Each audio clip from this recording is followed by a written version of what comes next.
que recordar, por ejemplo, en el caso de Ignacio Ramírez, al que se le llamó el gran jacobino, el gran ateo. Recordar, por ejemplo, su ingreso a la Academia de Letrán, con aquel discurso que cimbró las bases de aquella sociedad académica, titulado Dios no existe, y provocó en aquella sesión pues un gran estupor, y fue la mano generosa de don Andrés Quintana Roo, quien la presidía, la Academia de Letrán, la que se sobrepuso a aquel joven y señaló que era importante, por la inteligencia de sus argumentos, que esa sociedad fuera plural y que recibiera cualquier tipo de expresión, por más que ésta fuera en contra del gran consenso de aquellos académicos. Ignacio Ramírez se había forjado en la adversidad. Su padre, Lino Ramírez, originario de Guanajuato, como también Ignacio Ramírez de San Miguel Allende, fue un contertulio muy cercano al padre de la patria, a Hidalgo. Participó con él en el proceso de las conspiraciones precursoras del movimiento de independencia y después activamente durante la independencia. A la muerte de Hidalgo, él continuó con esa lucha, lo cual provocó que fuera en algún momento despojado de sus bienes, él y la familia Ramírez, que fuera encarcelado y sometido a torturas bárbaras que inclusive implicaron que perdiera pues, prácticamente el uso de sus dos extremidades inferiores. Todo aquello lo vivió desde niño Ignacio Ramírez, quien además se forma en San Gregorio, se forma en lo que después sería el Instituto de Artes y Ciencias de Toluca, que él dirigió, y en donde precisamente recibe como alumno a un también joven indígena como él, los tres, la trilogía indígena junto con Juárez, que logran superarse desde las condiciones misérrimas de aquella época en las que se encontraba pues limitada aquella raza de origen, y elevarse a la mayor representación y reconocimiento intelectual de la época. Bueno, pues recibe ahí en ese colegio a un niño, a un joven todavía de muy temprana edad, que venía de su pueblo de origen, de Tixla, hoy estado de Guerrero, en aquel entonces formaba parte todavía del territorio del Estado de México.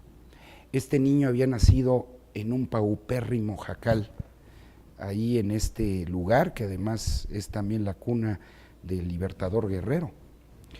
Y se había trasladado merced a un programa que había de apoyo a niños indígenas a Toluca, y es acogido por su maestro Ignacio Ramírez, Ignacio Manuel Altamirano, grandioso también en su pluma, hay que recordar lo que fue precursor de la novela mexicana, aquella Navidad en las montañas, por ejemplo, pero también con unos versos extraordinarios y fogosos. Todavía recordamos aquí en Puebla y en todos los estados sus hermosos versos sobre la Toyac. Entonces, un joven brillante, talentoso, heredero intelectual de Ignacio Ramírez, que a su vez, y esto es lo maravilloso, se convierte en maestro de otro joven, Justo Sierra. Entonces, en esta trilogía vemos reproducida aquella frase de Plutarco de vidas paralelas, pero también de manera extraordinaria y maravillosa, aquella secuencia, por ejemplo, que se vivió en la antigua Hélade, allá en el siglo IV a.C., cuando se dio esa secuencia entre Sócrates, maestro de Platón, y Platón, maestro de Aristóteles. Pero diría yo que en la misma dimensión, porque cada uno de estos maestros y alumnos no fueron clones unos de los otros, sino que a partir de las primeras enseñanzas que recibieron de sus maestros, formaron su propia escuela y formaron su propio talento. De la misma manera que Sócrates funda la mayéutica, y esa mayéutica se transforma en idealismo en Platón, y Platón a su vez lo transmite Aristóteles, quien se contrapone totalmente en su escuela al idealismo para fundar el racionalismo científico. Eso mismo sucede con nuestros tres personajes, cada uno con una personalidad potente, dominante. Bueno, hay ejemplos maravillosos. Decía yo que, por ejemplo, Altamirano nace en un jacal, en una comunidad alejada, distante, huérfano también a muy temprana edad, como Juárez. Tiene que enfrentar todos esos desafíos y muere en la casa del marqués de Garavino, en San Remo, Italia, cuando además se cumple una de sus expresiones que él utilizaba muy frecuentemente. Él decía: en 13 nací, en 13 me casé y en 13 he de morir. Y murió un 13 de febrero, ahí en la casa del marqués de Garavino, ubicada en la antigua Vía Aurelia, en donde hoy en día todavía se conserva ese palacio convertido en un hotel de 5 estrellas. Y a unos pasos, allí en San Remo, en el Parque Ormond, hay una extraordinaria escultura en bronce de 3 metros de altura que reproduce al gran Altamirano con el dedo índice señalado hacia el Adriático.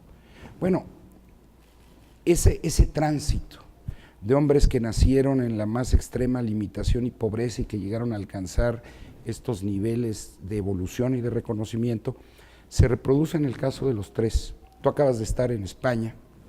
Fíjate que cuando Altamirano, enfermo de la tuberculosis, se traslada precisamente a Italia, es por una recomendación médica para tener un ambiente más cálido, pero él estaba desempeñando en ese momento precisamente la representación diplomática de México en España.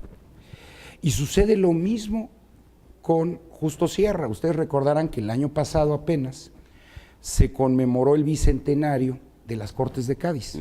Bueno, hace un siglo exactamente,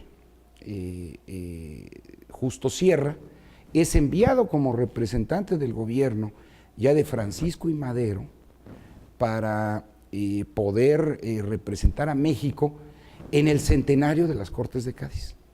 Y hay un hermosísimo discurso que él deja preparado, que ya no puede pronunciar porque muere una semana antes de la celebración, allá en España. Los dos diplomáticos de gran envergadura. Pero, reitero, su mayor obra, su mayor aportación fue sentar las bases de la educación.